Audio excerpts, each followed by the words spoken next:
पान वाले को चूना। अकबर बीरबल की कहानी। एक बार बादशाह अकबर को पान की तलब हुई। उन्होंने अपने एक खास पान वाले को पान लगाने के लिए कहा।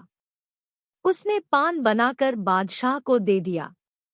बादशाह ने चुपचाप पान खाया और उस पान वाले को अगले दिन आधा किलो चूना दरबार में लेकर आने को कहा। वह नहीं जानता था कि बादशाह ने उसे ऐसा क्यों कहा। वह चुपचाप चूना लेने बाजार चला गया। उसने दुकानदार से आधा किलो चूना मांगा। दुकानदार ने उससे पूछा कि इतना चूना क्यों खरीद रहे हो। उसने बताया कि किस तरह उसने बादशाह को पान दिया था। दुकानदार को समझते देर न लगी कि कुछ गड़बड़ है। उसने पान वाले को समझाया कि दरबार में चूना लेकर जाने से पहले बहुत सारा घी पीकर जाना। उसने सलाह मानकर वैसा ही किया और दरबार में जाने से पहले खूब सारा घी पी लिया। दरबार में पहुंचने पर बादशाह ने उसे सारा चूना खाने को कहा। वह हैरान रह गया।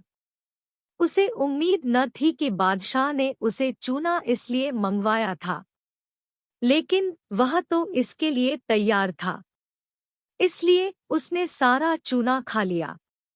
इसके बावजूद उसे कुछ नहीं हुआ तो बादशाह ने उससे कारण जानना चाहा। उसने अपनी और दुकानदार की बातचीत के बारे में बादशाह को बता दिया।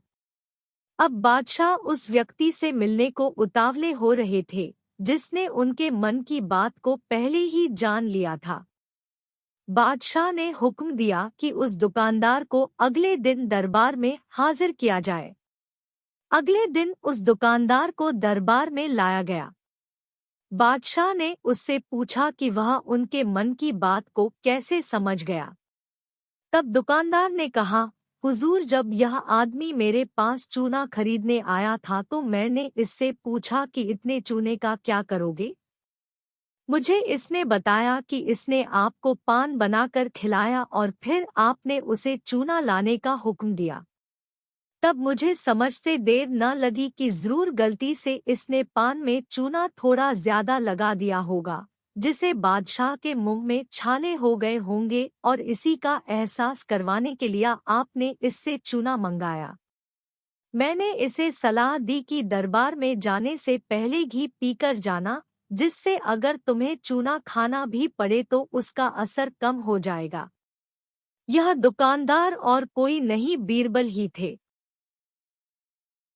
कहानी पढ़कर कहीं ना जाएं दोस्तों। नीचे कमेंट बॉक्स में जाकर अपना कीमती कमेंट हमें लिखकर जरूर भेजें। हमें आपके कमेंटों का इंतजार है और हमेशा रहेगा। Thank you for watching. Please like and subscribe.